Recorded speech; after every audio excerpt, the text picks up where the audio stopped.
Welcome back, my friends. You are very welcome along to Tuesday night's late night news roundup. Over the course of this video, we're going to be discussing a potential stumbling block in the deal for Marc Guéhi, interest, or at least rumoured interest from Liverpool in a former Arne Slot player. We're then going to be discussing Liverpool battling with Manchester City for a young striker, as well as the very latest on Luis Diaz and his, potential move away from Liverpool Football Club.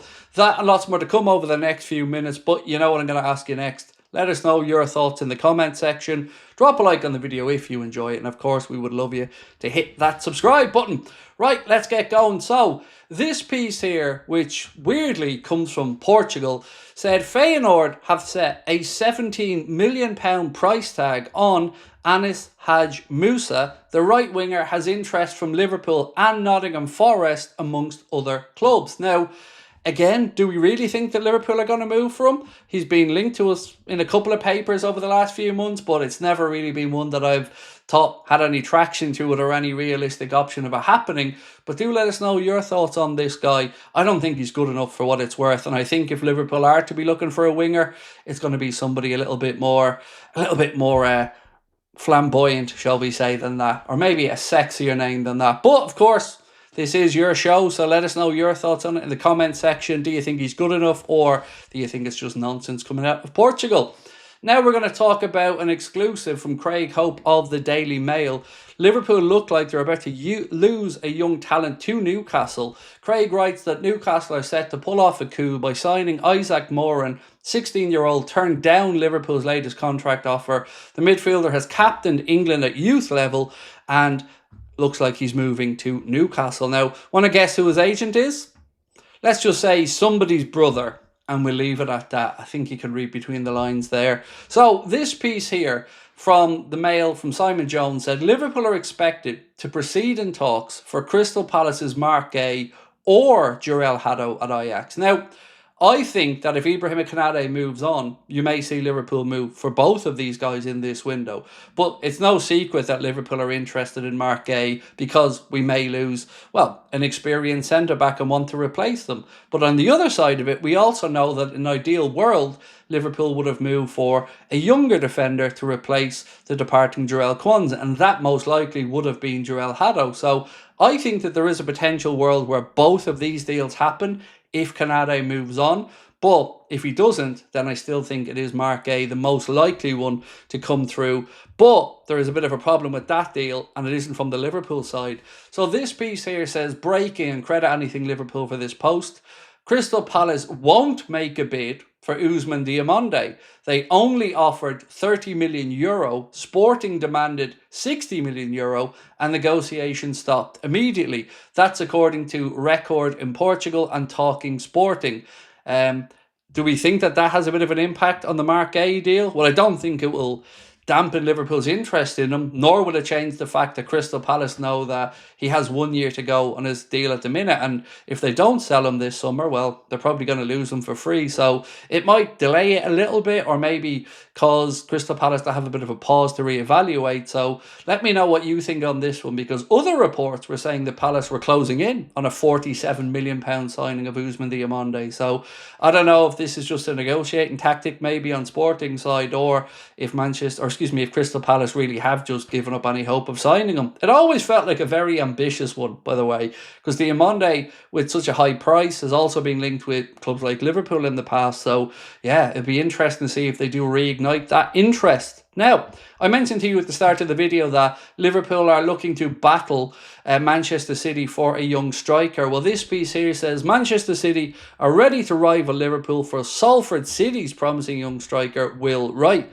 Arsenal, Brentford, Leicester City and Burnley have also checked in on the teenager, though it is understood he is keen on a move to Liverpool. Of course he would. Why wouldn't you want to come and join the Arne Slot revolution? But I don't know anything about the young man, so I do love to hear that Liverpool maybe have the edge over Manchester City in anything, whether it be a coin toss, a game of football, or attracting players into the club. So good news in that regard. Now, a little bit more measured here from Simon Jones around the prospect of Luis Diaz departing Liverpool and indeed moving to Bayern Munich. He writes, Liverpool have no plans to sell Luis Diaz this summer.